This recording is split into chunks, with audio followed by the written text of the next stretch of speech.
Morning, welcome back to my channel দোয়েলে নিরে আপনাদের সবাইকে স্বাগত জানাই। কাল ব্লগ করিনি কারণ কাল অনেকটা দেরি হয়ে গেছিলো, আর দেরি হয়ে গেলে তো সব কাজই মোটামুটি শেষ হয়ে যায়, তো আর ব্লগটা স্টার্ট করিনি। ভাবছিলাম বিকেলে একবার স্টার্ট করে দিই, কিন্তু করিনি। আচ্ছা, যাই হোক, আজকে একটু পাগল পাগল লাগছে, আমাকে প্রায়ই লাগে, কী করবো, সকালে উঠে না চুল আঁচড়ানোর টাইম আছে না কিছু আছে। তো এখন সবাইকে দুজনকেই খাইয়ে দিলাম। এই যে সুজি, এটা জিয়া খাবে, টিয়া খেয়ে নিয়েছে, আর আমি একটু চা বসিয়েছি, চা খাবো। সকালে একবার খাওয়া শেষ চা, হাজব্যান্ডকেও চা দিয়ে দিয়েছি। আর তো আর কি টিফিন দিয়ে দিয়েছি। তো জিয়া যেহেতু ওই টিফিনগুলো খায় না, তো হাজব্যান্ডকে আমি আজকে পোলাও বানিয়ে দিলাম। তো ওর জন্য শুধু বানিয়েছিলাম, কারণ আমিও সকালে তেমন ব্রেকফাস্ট করি না, করলে আমার ঘুম পায় আর কোনো কাজ করতে পারি না, তো তাই আর কোনো কিছুই করলাম না। এখন ওদেরকে এটা খাইয়ে দিলাম, আমি মুড়ি খাবো কলা দিয়ে, বাস। আর সব ঘর নোংরা হয়ে আছে, এই যে কি দেখাবো, এই যে সব বিছানা, কারণ জিয়া জাস্ট উঠলো, তাই সব কিছু গুছাবো। স্টার্ট করি। এখন যাব উপরে কাপড় মেলতে, ঠিক আছে।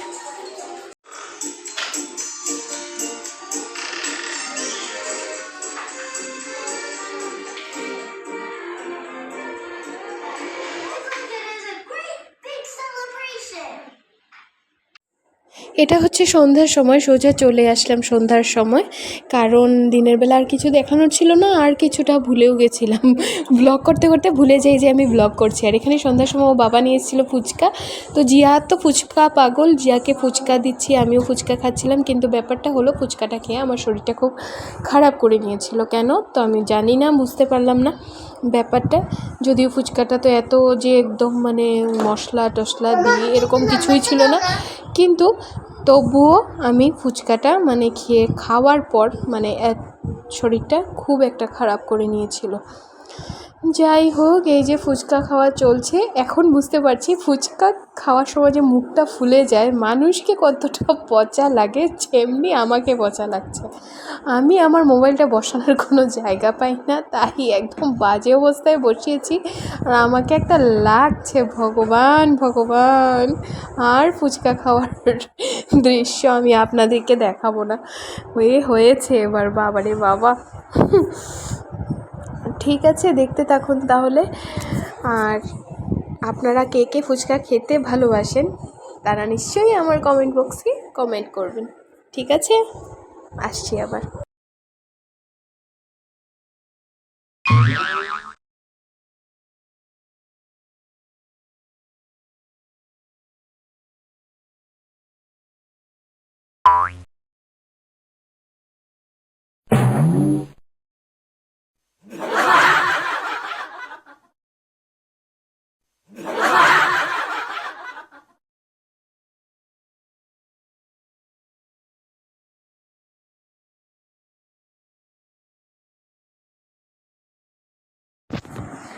ফুচকার খাই না, ফুচকার খাই নাই, ঝাল লেগে গেছিল বলে এই যে তাও ফুচকা একটু খেয়েছি।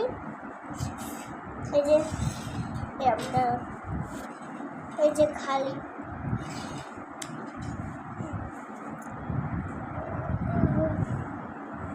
এই যে মা খাচ্ছি, এই যে আমার মা, এই যে মা কিরকম খাচ্ছে, জলটা সব কিরকম খাচ্ছে, জলটা এরকম কিরকম খাচ্ছে আমার মা, তো জলটা কিরকম আছে, এই দেখো জলটা কিরকম খাচ্ছে। শেষ খাওয়া শেষ, আমার রাস্তা কাপড়ও ভরে গেল সব। Welcome back to my channel দোয়েলে নিরে আপনাদের সবাইকে স্বাগত জানাই। আমার চেহারা দেখে ভাবছেন তো যে এই কি অবস্থা, ঠিক সেই কালকে মাথায় তেল দিয়েছি, আর তেল দেওয়ার পর থেকেই এত জ্বালা করছে। এখন স্নান করব, শ্যাম্পু করব, না হলে শেষ আজকে অবস্থা। গরমের মধ্যে দিয়েছি তো তেল, তেল না দিলে দেখি মাথাটা ঝনঝন ঝনঝন ভ্যান ভ্যান ভ্যান ভ্যান করছিল, আর তেল দিয়ে আর সহ্য করতে পারছি না। যাই হোক, ঘরের মোটামুটি কাজ শুরু করেছি, আর টিয়াকে স্নান দিয়ে দিয়েছি, জিয়ারও স্নান শেষ। সকালের আজকে কোনো টিফিন বানানো হয়নি, পুরো ভ্যাকেশন আমারই লেগে গেছে। আমি রোজ এখন সকালের টিফিন মানে চাটা এগুলো খাওয়া হয়েছে, মুড়ি টুড়ি খাই, কিন্তু মানে একটা যে ব্রেকফাস্ট যে বানাবো এটার মানে আর ধৈর্য থাকে না। মনে হয় রান্নাটা কোথাও ছেড়ে দিই ভাই, ভাল লাগে না। আর ছোটোর থেকে রান্না করছি, তাই রান্না করার ইচ্ছেটা আমার এখন চলে গেছে।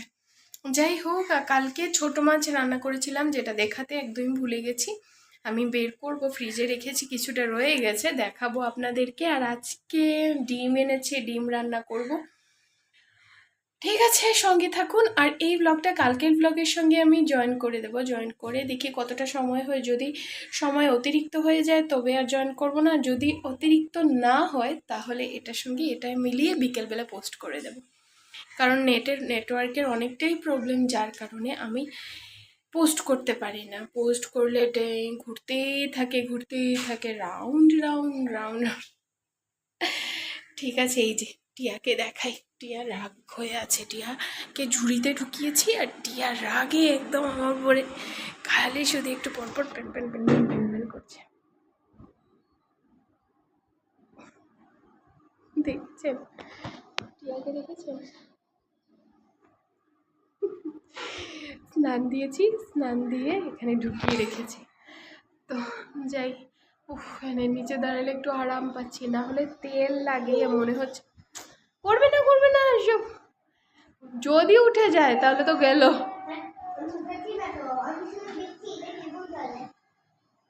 বিকেলে একটা নেমন্তন্ন আছে পুজোর, তো ওখানে যাব বিকেলে।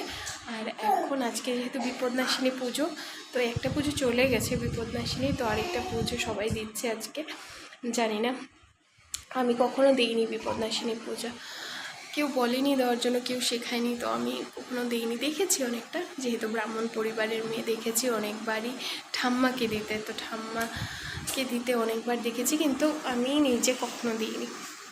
বাড়ি থেকে যা শিখেছিলাম এসেছিলাম, এখানে এসে মানে শ্বশুরবাড়িতে এসে কিছুই শেখা হয়নি। ওদের কোনো নিয়মই ওরা পালন করে না, তো কী করবো, কিছুই শেখা মানে শ্বশুরবাড়ির নিয়মটা আমার জানা হয়নি। তো আমি আমার বাপের বাড়ির নিয়ম জানি, কিন্তু বলে কি না ঠাকুরকে দিলে মনের ভক্তিটা আগে প্রয়োজন, নিয়ম টিয়ম ওগুলোর কোনো মানে নেই, ভক্তিটা প্রয়োজন। তো ভক্তি করে আমি যা দিই। তো বিকালে যাব ভাবছি, তো ওখানে কাজগুলো সেরে নেই। দেখি, আজকে ঘরটা আগে মোছার ইচ্ছে আছে। এখন আগে একটু চা খাবো, কারণ ভীষণ খিদে পেয়েছে। চা আর মুড়ি দিয়ে খাবো। জিয়াকে একটু খাবার দেবো, কারণ জিয়া সকাল থেকে কিছু খায়নি। টিয়া খেয়ে নিয়েছে, টিয়ার বাবাও খেয়ে নিয়েছে। তো ঠিক আছে, আবার আসছি তাহলে। যদি আমার ব্লগটা ভালো লাগে তাহলে প্লিজ প্লিজ প্লিজ একটু সাবস্ক্রাইব করে দিন।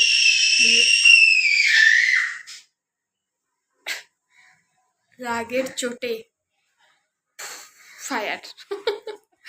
দেখি তো, এই যে রাগের চোটে ফায়ার ফায়ার, চিৎকার দে।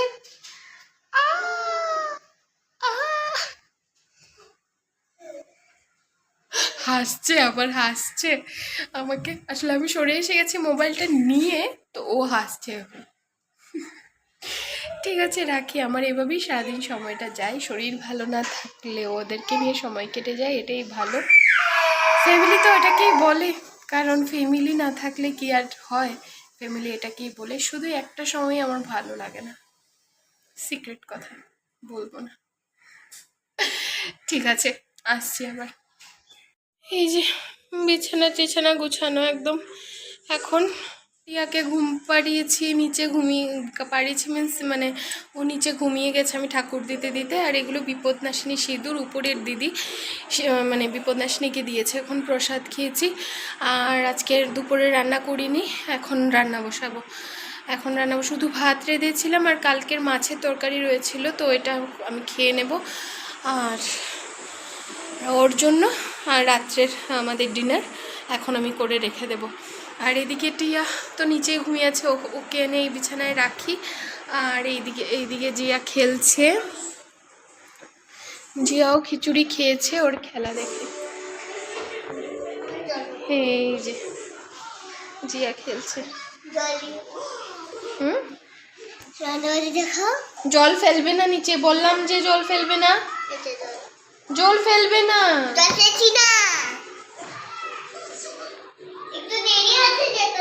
আর এই যে খেলতে খেলতে টিয়া ঘুমিয়ে গেছে, আমি তাড়াতাড়ি করে ওকে রাখি বিছানায়। ঘটেছে আজ জিয়ার হাত থেকে মোবাইলটা নেওয়ার জন্য আমি ধরেছি, আর আমার হাত থেকেই উল্টে ঠাস করে পড়ে আমার স্ক্রিনটা চলে গেছে। এখন স্ক্রিনটা পুরো চুরমার, জানি না কতক্ষণ চলবে। যতক্ষণ চলছে ততক্ষণের ভিডিও করে আপলোড দিই, দেখি কতক্ষণ মোবাইলটা যায়। আমি তো মোবাইলের উপরে কাঙাল হয়ে গেলাম। মোবাইলটা বার করে নষ্ট হচ্ছে, আমি কিচ্ছু করতে পারছি না। এদিকে আপলোড দিতে গেলে 2 দিন 3 দিন লেগে যায়। এমন একটা মানে অবস্থায় আছি যে আমি একটা কিছু যে করব, ব্লগ করে মানে নিজের যে পায়ে একটু দাঁড়াবো, তারপর কোনো উপায় নেই। আর ঘর থেকে বেরিয়েও কিছু করার উপায় নেই, কারণ 2টো বাচ্চা আছে, 2টো বাচ্চাকে আমি আমার একা হাতে সামলাতে হয়। আর ও তো আর চাকরি ছেড়ে বসে থাকতে পারবে না ঘরে। কি করব বলুন, আজ মাথাটা খারাপ হয়ে আছে। যাই হোক, ঠাকুর বিপদতারিণী যদি আমার বিপদগুলো সরিয়ে দেয় একটু, এটাই আশা করি, আর কিছু না। ব্যাস, আর কি, রাখি এখানে। ঠিক আছে, আসছি আবার। গেছিলাম একটু পাশের বাড়ি শনি পূজাতে, আর নারায়ণ পূজা ছিল। তো শনি পূজার প্রসাদ আর নারায়ণ পূজার প্রসাদ খেয়ে আসলাম, এখন সিন্নি খেয়ে আসলাম। তো কেমন লাগছে? এটাই কিনেছিলাম ফ্লিপকার্ট থেকে। Good night, tata.